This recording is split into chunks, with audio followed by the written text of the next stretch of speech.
Sleeping restlessly, feeling irritable or moody, forgetting little things, and feeling overwhelmed and isolated?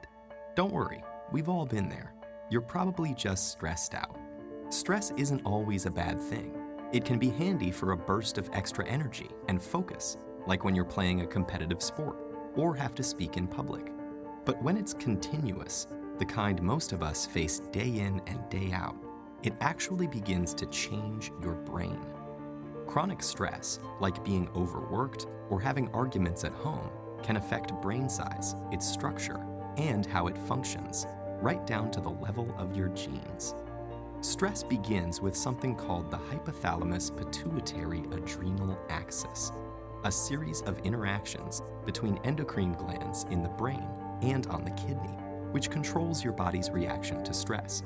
When your brain detects a stressful situation, your HPA axis is instantly activated and releases a hormone called cortisol, which primes your body for instant action.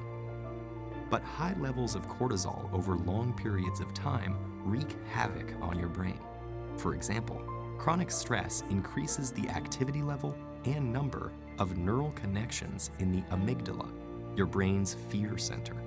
And as levels of cortisol rise, electric signals in your hippocampus, the part of the brain associated with learning, memories, and stress control, deteriorate.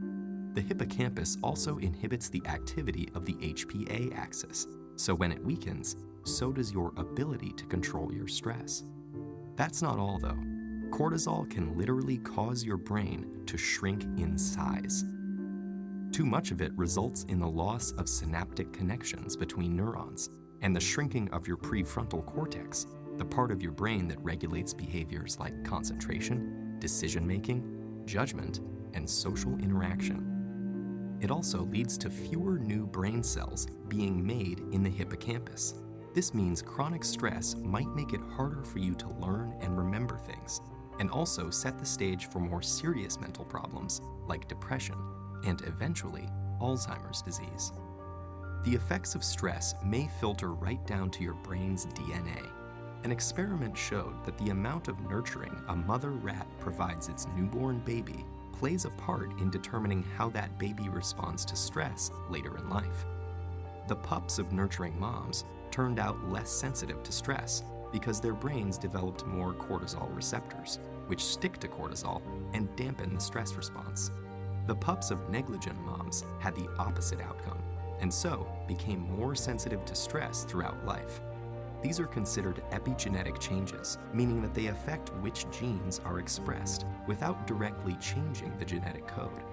And these changes can be reversed if the moms are swapped. But there's a surprising result. The epigenetic changes caused by one single mother rat were passed down to many generations of rats after her. In other words, the results of these actions were inheritable. It's not all bad news, though. There are many ways to reverse what cortisol does to your stressed brain. The most powerful weapons are exercise and meditation, which involves breathing deeply and being aware and focused on your surroundings. Both of these activities decrease your stress and increase the size of the hippocampus, thereby improving your memory. So don't feel defeated by the pressures of daily life. Get in control of your stress before it takes control of you.